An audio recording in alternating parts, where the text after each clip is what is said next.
You're listening to Beyond Wellness Radio, bringing you the cutting edge in health, biohacking, and sports performance. Stay up to date and listen anywhere and anytime on your computer, tablet, or smartphone by subscribing on iTunes. Catch your host, Dr. Justin Marcagiani, as he answers your burning health questions as well as interviews from world-renowned guest experts. For more Beyond Wellness Radio, go to beyondwellnessradio.com. Hey there, it's Dr. Justin Marcagiani. Welcome to Beyond Wellness Radio. Feel free and head over to beyondwellnessradio.com where you can access our full podcast transcriptions. While you're there, you can also sign up for our thyroid and female hormone video series. This series goes into the root cause of why your hormones are out of balance. While you're there, you can also schedule a functional medicine consult with Dr. Justin, myself, where we'll dig deeper into the root cause of your health challenges. Feel free and think of sharing this podcast with at least one person. This podcast grows by people sharing it. Sharing is caring. If you can think of one person that can benefit from this information, please feel free and share it. If you're enjoying the podcast, make sure you subscribe on iTunes. You can also click below the video or podcast where you'll see the iTunes review button and leave us a review. You can also sign up for the newsletter at beyondwellnessradio.com where you'll get updates before anyone else. Thank you so much and enjoy the show. We are live. It's Dr. J here in the house. I am back off of my maternity leave for a week. I had my second son named Hudson Lee Marcagiani. He is doing great, 6 pounds, 3 ounces, super healthy, feeding great. Got a great, powerful suck. My last son didn't quite have that good suck because he was born 2 weeks earlier, so he's doing phenomenal, great breast milk supply on my wife's side, feeding, napping, routine, everything's great. So we are very blessed, very fortunate, and thanks for all the well wishes. But Evan, it's been real, man. It's been 2 weeks. How you been, man? Hey, man, congratulations. I've been great. I've just been kind of sitting by the wayside waiting to see your pictures and hear everything's good, so I'm glad it all turned out. Yeah, everything's really turned out great. Really appreciate it. So, and now you got 2 girls, I got 2 boys, so we got like the perfect tandem. I know, it's a trip, yin and yang. Yeah, exactly.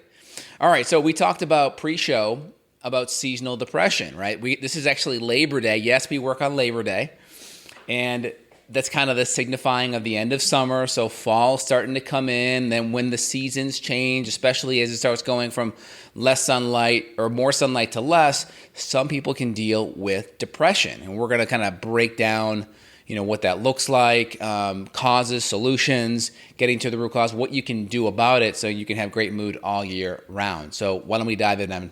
Yeah, so I'll share my story with seasonal depression. I used to work third shift to pay for my college.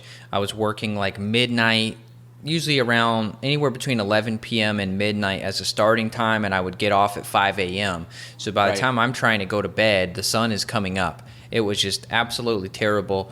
And the only way that I think I survived it, to be honest with you, was using light therapy boxes.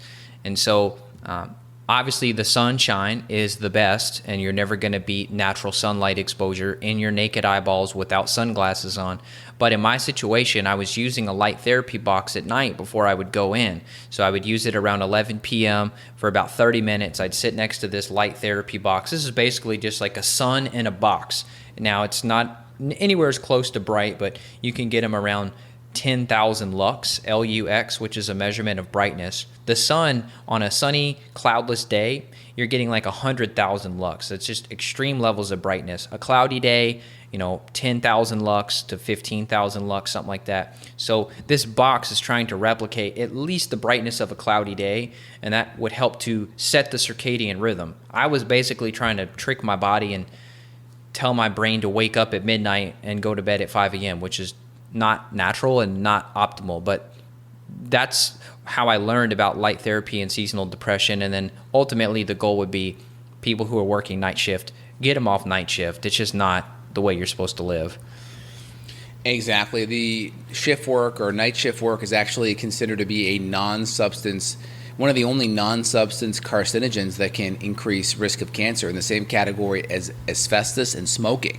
So definitely not a good thing. It can affect your body healing, recovering, all those good things. Obviously, between 2 a.m. and 6 a.m., you're recycling and turning over a lot of your brain chemicals and neurotransmitters, serotonin, dopamine, GABA. So it's really important. If we don't have that good sleep, you're not going to be able to turn over your brain chemicals optimally.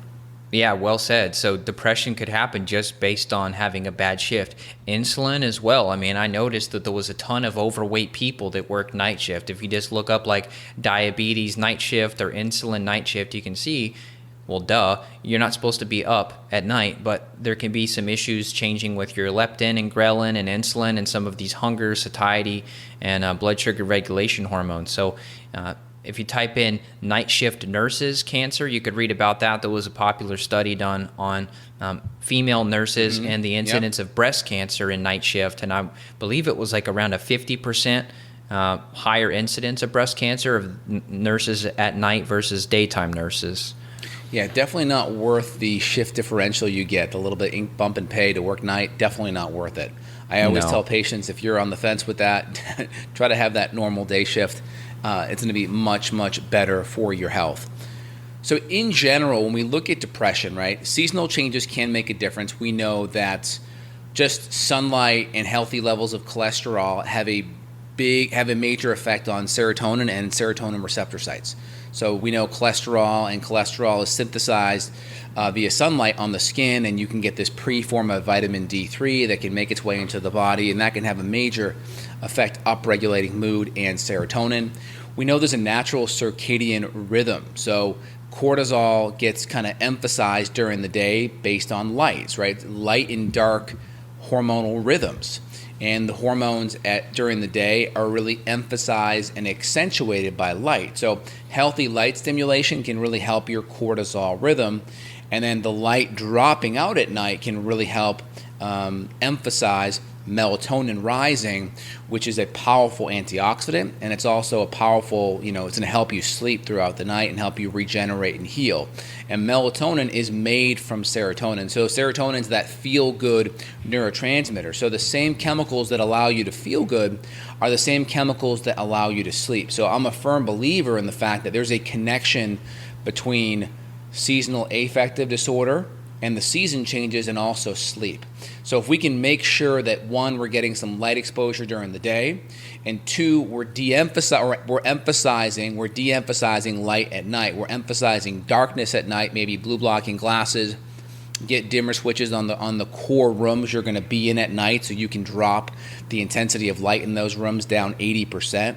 Those are going to be great strategies to accentuate melatonin production so you can sleep better, and that better sleeping will help your natural circadian rhythm, and that circadian rhythm of lower cortisol at night, higher melatonin at night, higher cortisol in the morning, getting that good rhythm will spill over and affect your mood, especially during the transition into summer and fall. Yeah, it's crazy we have to have this conversation, but with the invention of electricity and light bulbs, we've taken a very natural, well-regulated rhythm and thrown it out of rhythm. I mean, you just look at some of the indigenous people now. Let's just, take some indigenous person in the Amazon rainforest. They don't have any screens. They're getting 100% natural light during the day, tons and tons of lux, just insane levels of brightness. The body knows, hey, it's daytime, let's wake up. Versus you take the person in the morning who has their blinds halfway open in their house, it's dim in their bedroom, they're kind of, tiptoeing over to the coffee machine, and then they get in their car and they put their sunglasses on. Normally sunglasses are about an 18% lens, meaning 78% or more is going to be blocked. So like a Ray-Ban, for example, sunglasses, they're typically 18% lens. So if you look at like a car's window tint, 20% means only 20% of light gets in. So 18% means 18% of that sunlight's coming into your eyeballs. And then you go into your office and you sit under fake lighting, and maybe you're lucky and have a window, or maybe you don't. I've taken measurements when I used to work in an office setting, and I was only getting around 750 lux. I mean, that is just dark. So your brain, the whole hypothalamic pituitary adrenal axis, this whole thing helps, it's generated by light. So when you're sitting there in a dark office or a dimly lit office under fake lighting, you really don't ever get the signal that it's daytime. So these people, including me, would have these midday crashes of just cortisol, but you could measure it too with saliva, but you would just feel it, right? You'd get tired, and then you're thinking, oh, I need a snack, and then you eat something to try to perk yourself up. But it's not it wasn't a lack of food that was causing that midday fatigue. It was a lack of sunlight. So the only way I was able to like maintain my sanity was in the middle of the day, take my shirt off on my lunch break and go out and just find a field behind the office and sit in the field bare feet with my shirt off and just trying to act like a solar panel and absorb as much sun as I could. That was the only way I could do it. Luckily now, I'm in between calls, I'll just jump out my window and run outside and get a few minutes of sunlight and then come back in. That's smart. I think it's really important, especially this time of the year. Sun may not quite be as intense, so now you may need to get out there midday, or maybe in the summer it was a little too intense. So, it's a good time to actually go out more during the midday, especially as fall transitions, because, the axis tilts a little bit. We're a little bit further away from the sun this time of year, so the sun's rays are a little bit less intense. So that's important. Yeah. There's an app called D-Minder, vitamin D-Minder you can get, where it'll tell you your vitamin D window. So people think, oh, just because the sun's up, I can get vitamin D. No, you really can't, especially in the wintertime. I mean, you're literally like 30 minutes. Like I know in Kentucky, and you're higher north latitude than me, so when your winter comes, it's going to be like 20 minutes or something crazy in the middle of the day, from like 12 to 12:20 p.m. That's it. So if you're super high north, like New York level latitude, there are parts of the day. Well, there are weeks at a time where you literally can't make vitamin D, regardless of whether the sun was out, just because the angle of the earth is tilted so far away from the sun that the rays get scattered too much and you can't make vitamin D. Versus if you're at the equator, you can make vitamin D year round, and there's no change in seasonal daylight or nighttime. You have 12 hours a day and 12 hours a night at the equator year round, which is pretty cool. Correct. So big strategy number one is really accentuate light during the prime time, the middle part of the day. You can get 15, 20 minutes and expose yourself to some sun at night or at lunchtime. That's great. Number two, really utilizing blue blocking glasses is fine at nighttime. Some people, I can do pretty good even looking at my screen right up before bed. It doesn't affect me at all, winding down or relaxing, but I do feel like I can definitely go into parasympathetic a little bit faster. So, I'm still really good. It's not a huge noticeable thing. I'll find if I have blue blocking glasses on, I will literally be falling asleep while watching a show or on my phone. So it's just it's almost like if I don't have, sometimes I'll have to take the blue blocking glasses off because I'm just falling asleep so easily. And so some people, they get overly stimulated and it really winds them up. So you kind of have to feel it out. The healthier your nervous system, the more you can adapt to it. If it's affecting your sleep, winding down, relaxing, then go with the blue blocking glasses at night. But do your best to create a really good environment. Lights on, dimmer switches, keep that at least down. You can at least get on my phone, I have a blue light app on there, so it kills it. And then I have it set up here in my iPhone where if I tap it 3 times, boom, boom, boom, it goes pure red. Nice. Absolute pure red. So then I'll use this as a night light at night, walking up to my bedroom, getting ready, and I'll just kind of use that. Or if in my son's room, I have to go in there or put him down or read a book, I'll use this as a night light, which is pure red light, so there's no blue coming out of there at all. I have it on night shift all the time, so there's actually a significant reduction in blue light on this phone. So those are some good strategies with your tech, so you can at least get blue light reduced, and then you can also do the setting where you knock blue light out altogether. I'll have to put a post up on how to do that. It's a little bit technical, but you can knock out 100% of the blue light, which is pretty cool. That's beautiful. Yeah, we use just salt lamps at night. So there's a couple good ones that you could buy on Amazon, salt lamp night lights where you just plug it in. There's just a little switch on it. And some of the Himalayan salts, some of them are really dark pink, and so it just barely generates any light, just enough for me to read a book to my daughter at night, so that's kind of a cool strategy. I haven't used a spectrometer to measure the color frequency or anything like that to see how much blue is still coming through, but it's an incandescent bulb inside of those night lights, and those are 5 watts or something, so they're pretty low. And same thing as you, that's great, just trying to minimize not flipping a light switch on to go brush your teeth, not flipping a light switch on to get your bed ready. Just try to live like your ancestors would have done even just 100 years ago. They would have had maybe just a couple lanterns or candles on And there would have been no option to crank up the bright light. So, women like taking off their makeup at night. If you have to wear makeup, then just try to do it in the dim light. If you miss it, get some extra makeup off in the morning that you missed the night before. It's just not worth sacrificing it, because when you shift that circadian rhythm, it may take you 45 minutes to 2 hours. Just based on some of the readings I've done of the hormone laboratories we use, they say you can shift that melatonin production by an hour plus just by that one flash of bright light. It's like, boom, daytime, tricks your brain. Your brain thinks, oh, it's day. Let's make cortisol, not melatonin. Yeah, what I'll do is I have low blue light night bulbs, and I have them in all the rooms. And so that's one of the big things that I'll use if I'm in the room kind of brushing teeth or doing anything at night. That light bulb gets flicked on. I'll have it in my son's room if we need. It's going to be off during the night. He doesn't sleep with it on. But if we need to see something and my hands are full, we use those. So the low blue light night bulbs are phenomenal. I'll try to put a link in the show notes to the ones that I've been using for the last 5 years. They work phenomenal. Sweet. Yeah, Richard Hansler, he's got that company, lowbluelights.com. That's where I get it from. Nice dude. And that's cool. You know him. I didn't know that. Yeah, he's like in his 90s. I hope he's still alive. Wow. I interviewed him like in 2012 when I first started my podcast. So what's that been, 7 years ago? So he's probably, I don't know, almost 100 years old now. But he was a very nice guy, and he had so much guilt about working at GE developing brighter and more blue light bulbs. So now he's like anti-blue. So that was kind of his motivation to work on getting rid of blue at nighttime. He wrote books about, pregnant women and how important it is for pregnant women to pay attention to what we're saying too. If you're up in the middle of the night nursing a kid, for example, with a new baby, making sure the mom is avoiding blue light as well, because the melatonin goes through the breast milk to the baby. I'm pretty sure, don't quote me, but I'm pretty sure infants and young children don't make melatonin maybe as effectively or efficiently as adults, and they depend on some of that breast milk transfer rather than making it on their own. Yeah, I can just tell you with my previous sons in the past, just getting extra high quality protein before bed makes a big difference. So we would up, a lot of the high tryptophan rich animal products, and that would make a big difference. That really make a big difference with the sleep component. That's because you can only get what you give, and a lot of the sleep hormones, right? Melatonin comes from tryptophan, amino acids, and essentially, the more you consume them as the mom, you're going to have a greater chance of passing that through to the baby. So you only can give what you got. So high quality animal protein is going to be the best source to pass down those amino acids that are going to have the precursor building blocks for serotonin, which is going to allow you to feel good, but also serotonin to the precursor to melatonin, which will allow you to sleep well too.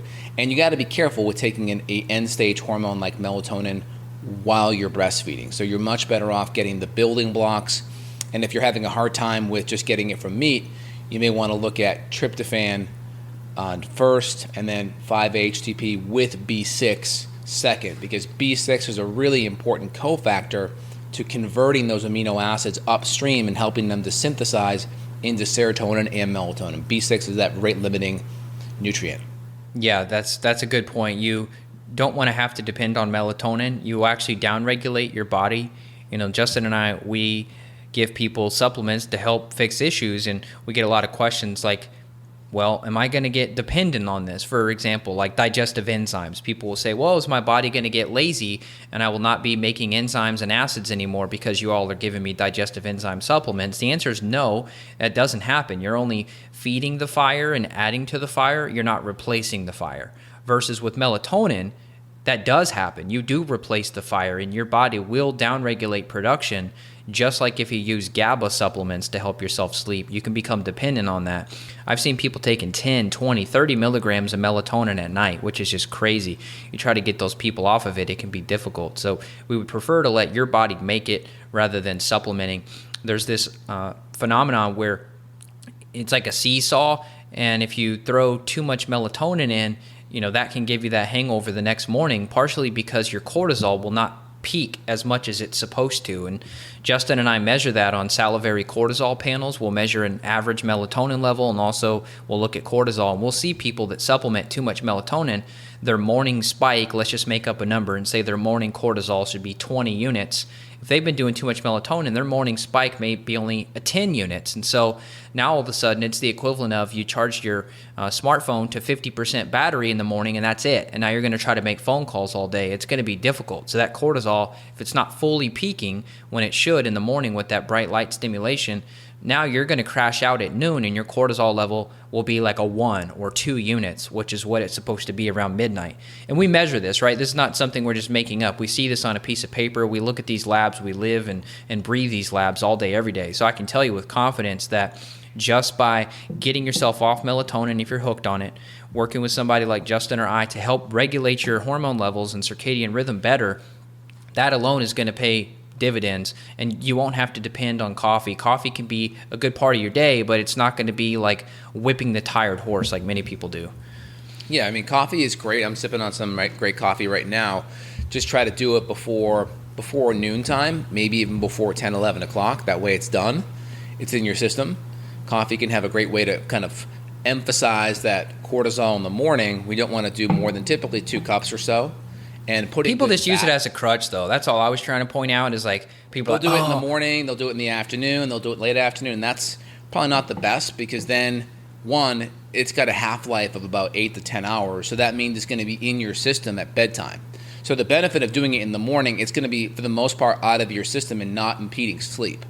So, and also you're not going to be overly stimulating your adrenals throughout the day. Kind of a nice little bump in the morning is okay because I consider coffee a superfood. The alkaloids in it have major anti-aging benefits, but they also can be a little bit stimulating. So once in the morning is fine, but not in the afternoon or nighttime because that overstimulates and also it will spill into your nighttime and affect sleep and melatonin production.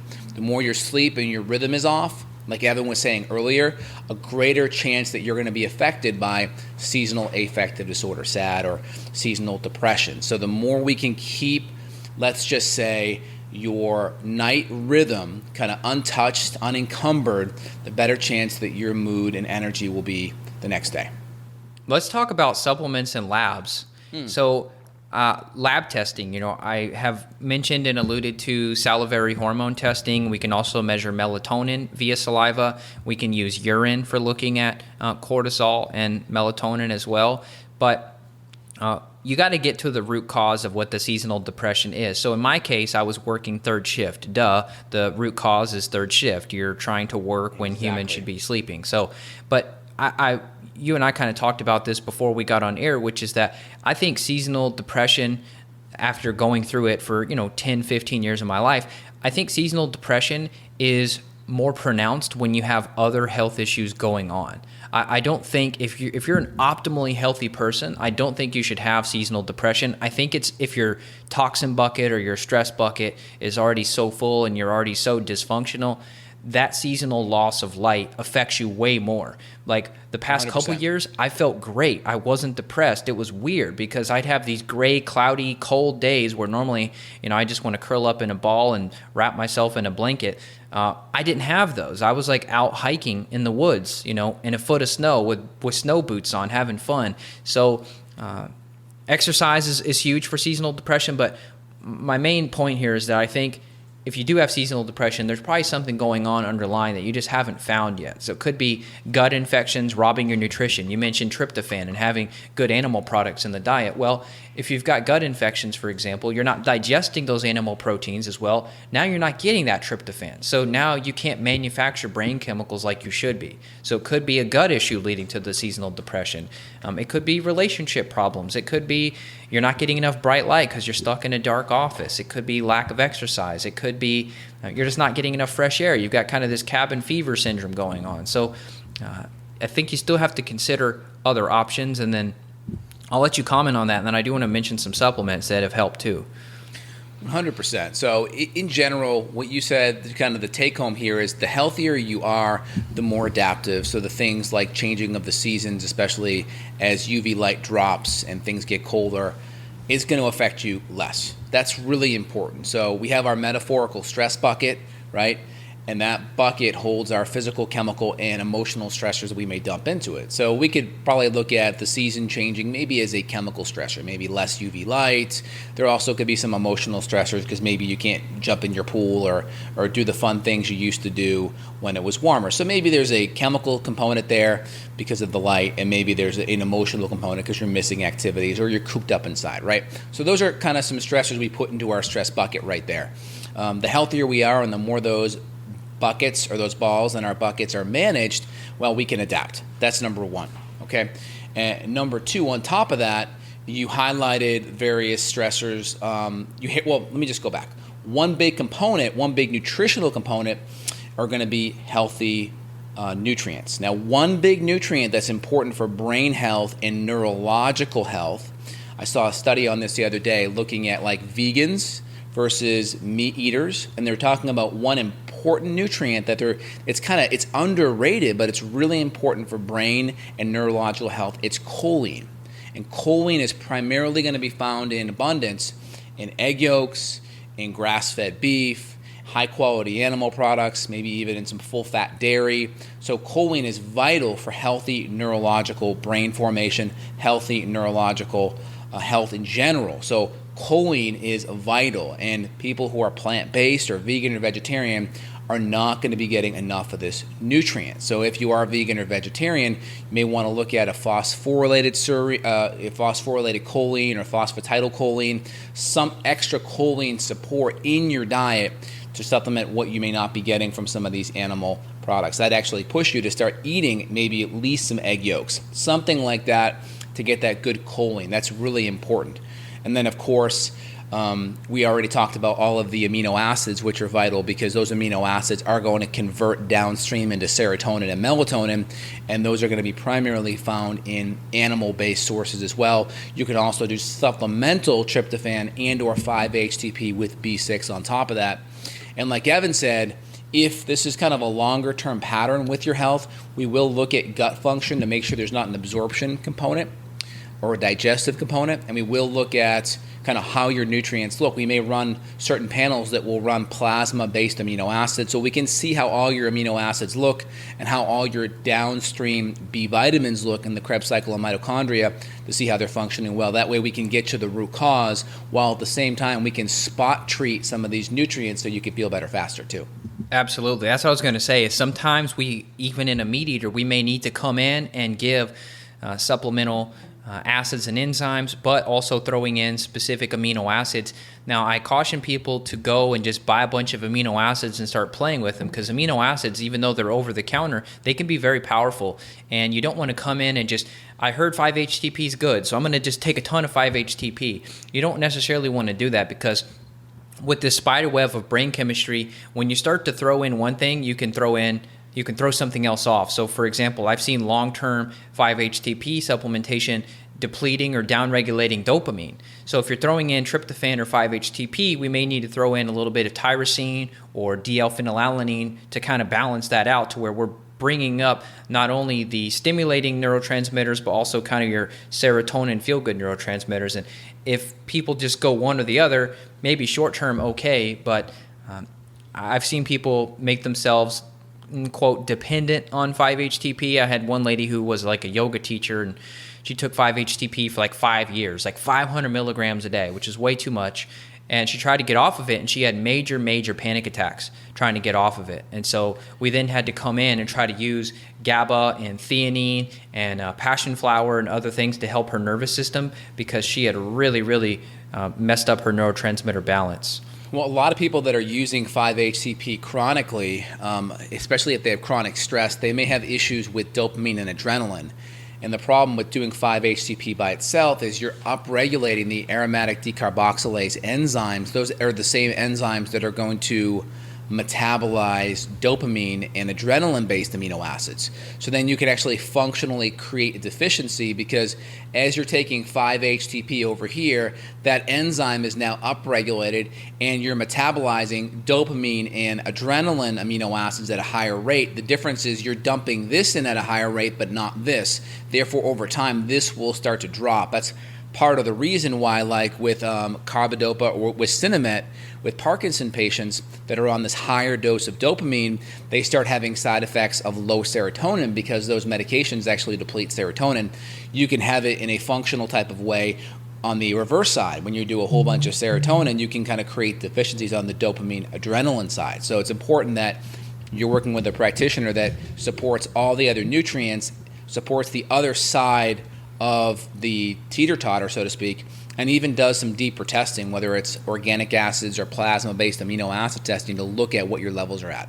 Yeah, and I'm glad we can look at it. You made great points about the drug. So we don't want to create fear, but we also just want to educate people. Yeah, amino acids can change your life, but they can also make you feel terrible if you mess yourself up. So I would advise you, like I said, reach out to somebody like Justin or me to get help with this, because if you don't test, you've guessed. And so you don't want to say, oh, I feel depressed, I need 5-HTP. Maybe, but maybe not. We've seen tons of people that have depression, and it's a dopamine-based depression, not a serotonin-based depression. See, that can happen. Like, if you're like a person who just watches mainstream TV, you're going to be convinced serotonin is the happy chemical.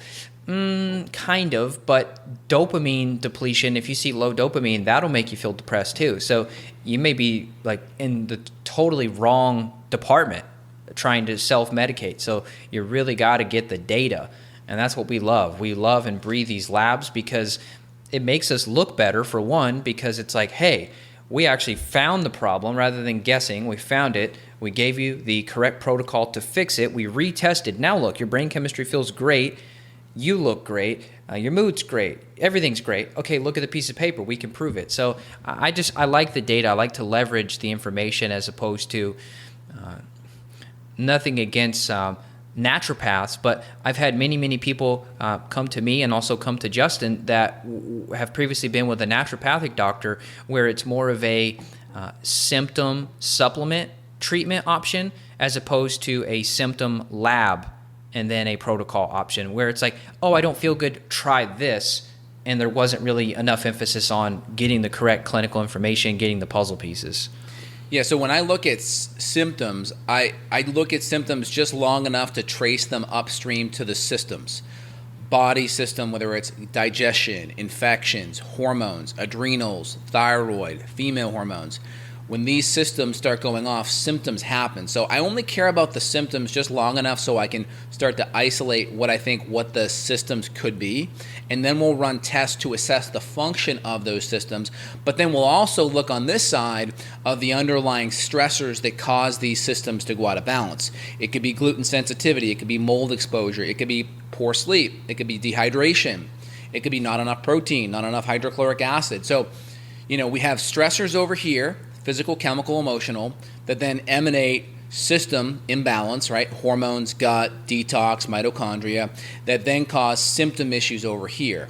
So most people live here, and it's drug, nutrient to treat the symptoms, which may be okay, as long as you don't forget about the systems and the underlying stressors that got us here to begin with. So that's kind of the model that I've created over the last decade, seeing thousands of patients. One, it's great for patient education. Or number two, it keeps you focused on, all right, what's the root cause, and then let's say what systems need a restart. Because sometimes some of these stressors over here that were around here when everything started may not be even active now. Let's just say, someone had a leak in their house, had a whole bunch of mold exposure. Well, now they got their house all cleaned up. The leak is fixed, right? They changed the environment in their house, but they still have all these symptoms, right? Underlying stressor is maybe fine, but the systems are still dysfunctional, and of course the symptoms are now going crazy. So we have to look at it like that. Sometimes these stressors may not even be an issue anymore. A lot of times there still are some, but sometimes they may not even be there. Yeah, well said, and glad you brought up mold. I mean, I've seen countless mycotoxin tests lately where people have tons of mold in their body, and they say, oh yeah, I was in a moldy house like 5 years ago. We do the plate testing. We confirm their current environment's okay, but the body holds the score. The body still has the mycotoxin load, which can be a huge trigger of depression and anxiety and poor sleep. I don't know the mechanism, but I do know that mold suppresses melatonin. How do I know? Well, because when I do binders, my sleep is way, way better. way deeper Correct. when I'm on binders. So there's probably a nervous system component, the mycotoxins doing something to adrenals to help bump up cortisol and stress hormone, and then that downregulates melatonin. Because when I take binders before bed, man, my sleep quality is way better. Let's go into supplements. So Sure. If you want to comment on that, but I do want to talk about like things that you could use besides amino acids to boost yourself up if you're trying to work through this issue. So, of course, you can do things that are going to be naturally kind of tranquilizing and relaxing. So, GABA, L-theanine, magnesium, excellent. Things like ashwagandha and rhodiola, because one, they're going to help with the circadian rhythm. They're going to just help you adapt to stress better anyway, right? These herbs have been studied.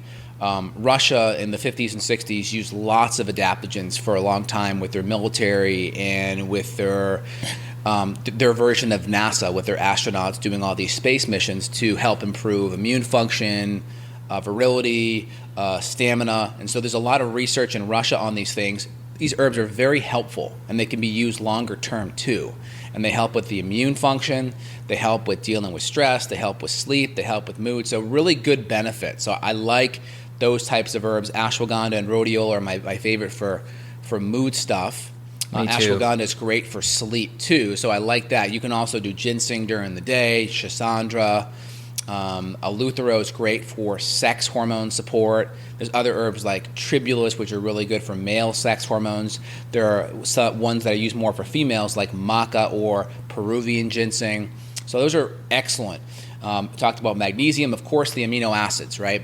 And we may do some testing for that, but that could be 5-HTP with B6. That could be the tyrosine support or DL, phenylalanine. Those can be excellent.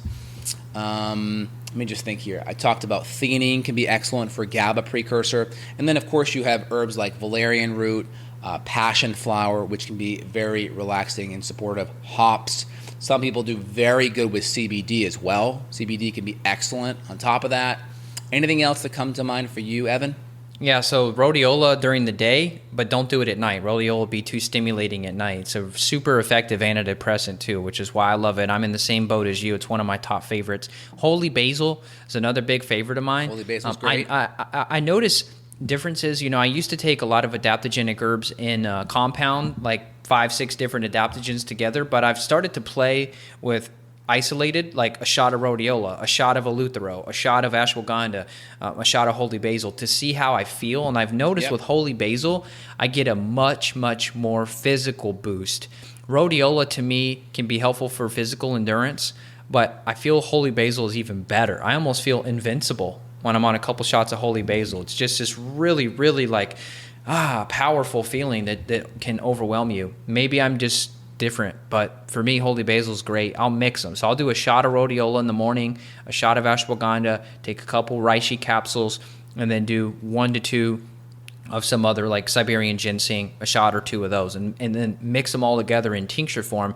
Once I know how I feel individually, then I may bump up something more. So I may do 2 parts rhodiola, 1 part holy basil, 1 part eleuthero, and then you already hit on it a bit, but like the B vitamins in general. So B is in Bravo, B6, B12, even like riboflavin, for example, niacin, B1. I mean, all these are still important. So just a good complex would be a good idea.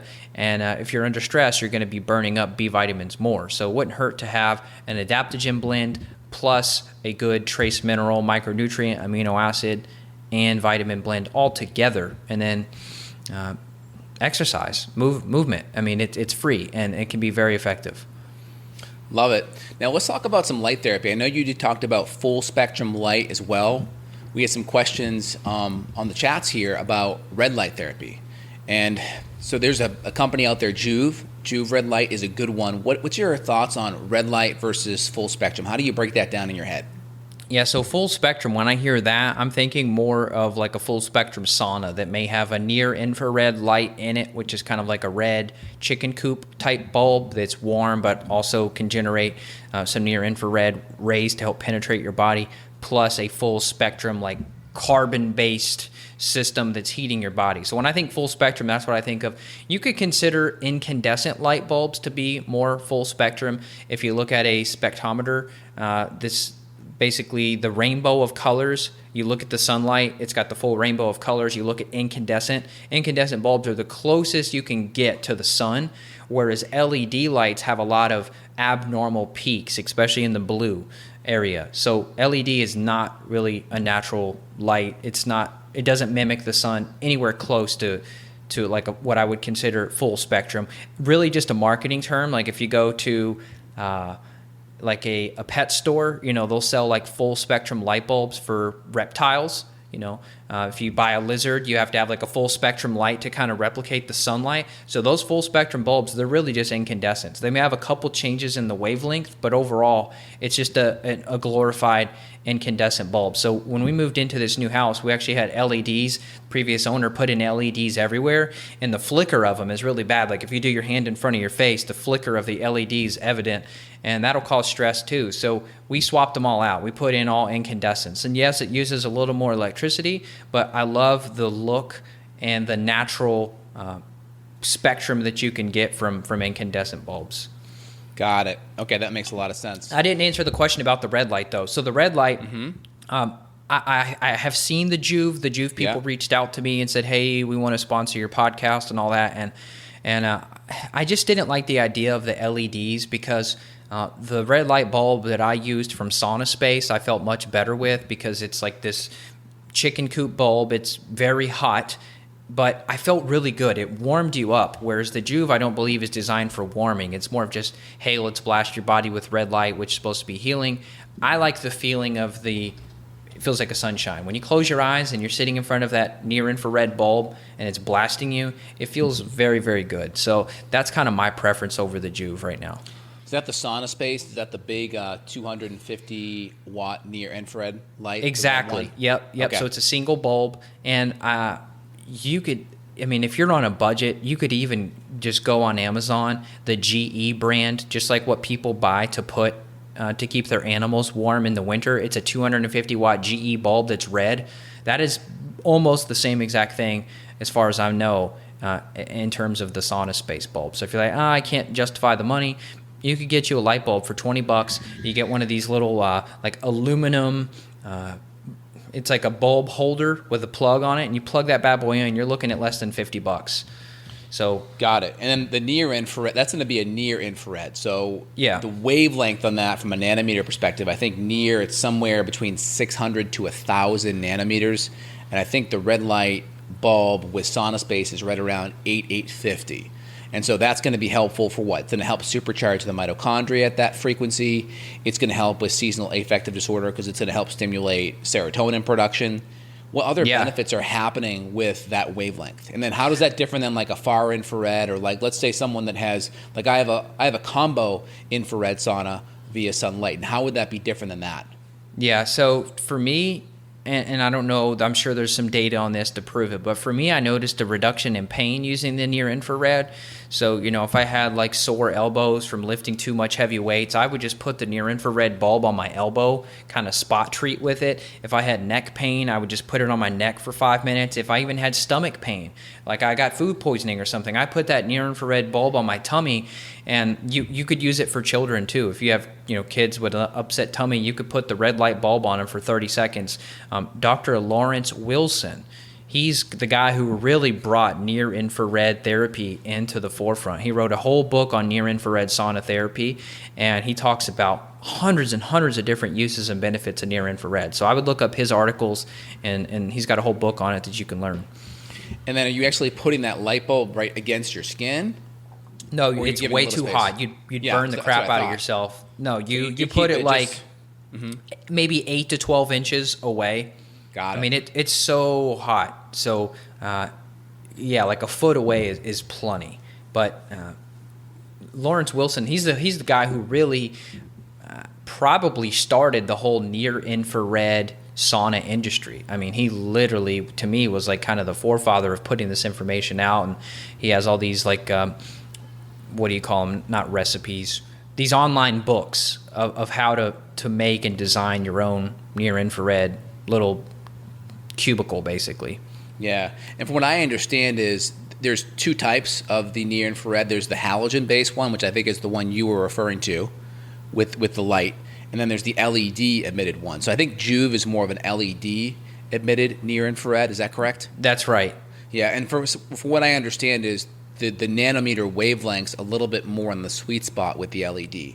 So it Supposedly. seems like 850, 880 versus, I think, 1200 or so with the incandescent. But I think, hey, it's worth trying the cheaper method first, see if you feel a benefit, and then you can always switch to a LED version of that wavelength and see how it goes. Yeah, there's a whole article that Brian Richards did. He's the head of the Sauna Space company. He did this whole article, like, coming up with all these different reasons of why he doesn't like the Juve and why he doesn't recommend it. So I don't have all the details now to bring it up, but I'll at least point people to that article, because I actually spoke with him about that. I said, man, Juve is promoting themselves like they're so awesome, but I spoke with Jack Cruz, and he was like, I'm not a fan of the LEDs for this and this and this reason, and I felt personally better while using the near-infrared halogen on myself. It warmed me up, so I liked that, but Brian had a good article on it, so maybe people can check that out if they want to dig into the debate more. I mean, here's the deal.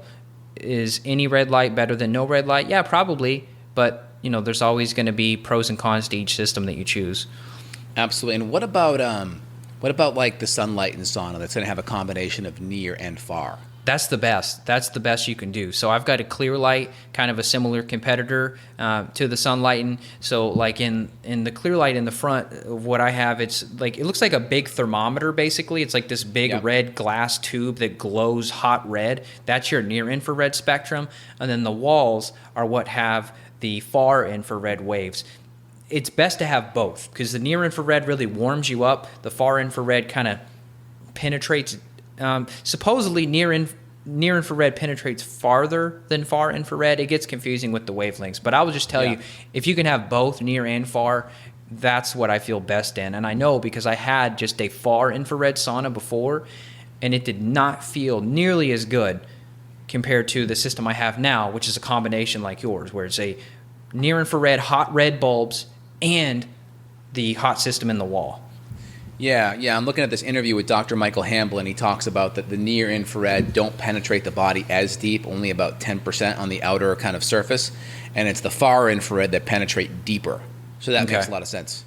So see, it's confusing. I would just say get both if you can, because I remember seeing a Mercola interview. I think Brian Richards may have done it, or may have been somebody else on saunas, and they said far infrared is just a term, but the wavelength can't penetrate as deep, so near penetrates deeper. I don't know. I don't want to confuse people, but I would just say if you have access and the ability to do near and far combo, that's what I do and that's what you do, and we feel good with it. Yeah, I'll put some of the articles that I have here in the show notes, so under references, so people can go look at it and just kind of see some of the things that we're looking at to make our best guesses off of. So that's great. Cool. All right, so that's good. So we have kind of the cheaper option where we do like a sauna space, incandescent light bulb at that mid 800 nanometer wavelength, and then we have some of the LED Juve light options, as well as a full spectrum near and far infrared, which would be like for instance, like a Sunlighten sauna, or what was the brand that you had? It's a clear light. Clear light. Okay, great. And I think I affiliate for Sunlighten as well. I like their sauna. I have it in my home office. I think it works great. So if anyone is interested, we'll put notes about how to get a discount on that below as well. And same thing for you. Is there anything else you want to highlight about using various light therapies to improve seasonal affective disorder? I think we covered it. It works. It's a good strategy. It should definitely be in your toolbox, but make sure you're trying to work day shift and not do night shift if at all possible, and get your hormones working right, get your gut working right, get your mitochondria supported, and you should be able to thrive during winter when there's not as much sunlight. Excellent. Very good. Let me just hit a couple of questions for listeners. How much melatonin before bed if you're going to do it? Typically, try to do 5-HTP and B6 first. Anywhere between 100 to 400 milligrams is fine with that. Maybe divided in 2 doses at dinner and before bed is fine. And then melatonin, I typically start off at half of a milligram, and then work up from there. Try to get the lowest possible dose to have the greatest effect possible on that. A couple other questions. I think we hit it. I think I'm sensitive to caffeine more than average. I think it takes me 8 to 10 hours, maybe 12 to 24 to metabolize coffee, just to guess. But even 1 cup isn't safe for me. Yep, so if you're a slow coffee or caffeine metabolizer, that's the CYP SNP you may just want to just do decaf coffee, which only has 5 milligrams per cup versus the typical 100. That would give you a 95% reduction. So start with that and see how you do. Or matcha. You could do some good organic ceremonial grade matcha. You'll get like maybe 30, 40 milligrams per cup. You should probably be fine with that. Yep. Does taking magnesium bring down vitamin D? Not sure about that. Not sure. I've never heard that. That doesn't make sense to me. Yeah. Have you ever tried to use the relax sauna? No, I haven't. No, I have not. I think we hit all the major questions, guys. Anything else, Evan, you want to highlight? I don't think so. If people want to reach out, we help people with this issue every single day. So you can do at Justin's website. His website is justinhealth.com, and you could reach out. He works with clients worldwide. My website is evanbrand.com. We look forward to being on your team. You know, we love helping people fix these issues, and the things we've talked about today are far more effective and far safer than going on a depression medication because you feel depressed in the winter. It's not a deficiency of pharmaceutical drugs, folks. It is something else. So you got to make sure that you're addressing everything else. 100%. And we're going to have a great link for the podcast down below. So if you want to listen to the higher quality audio version, we're going to have that as well. And then references, resources down below as well. And make sure you subscribe to both our channels. And we appreciate you guys giving us a comment or a feedback. justinhealth.com/iTunes for a great review. And same thing, evanbrand.com/iTunes for a review there. We really appreciate it, guys. I'll be back in a few minutes here for a live Q&A with me. So if you are listening, feel free, hold tight. I'll put a reminder out for y'all, and we will be in touch. Evan, it was great chatting, man. You have an awesome day. Take care. You too. Thanks. Bye. Bye-bye. Got a question for Dr. J? Go to beyondwellnessradio.com and click the questions button. Then tune in to hear the answer. Also, if you like the show, click below to review us on iTunes. For more Beyond Wellness Radio, go to beyondwellnessradio.com.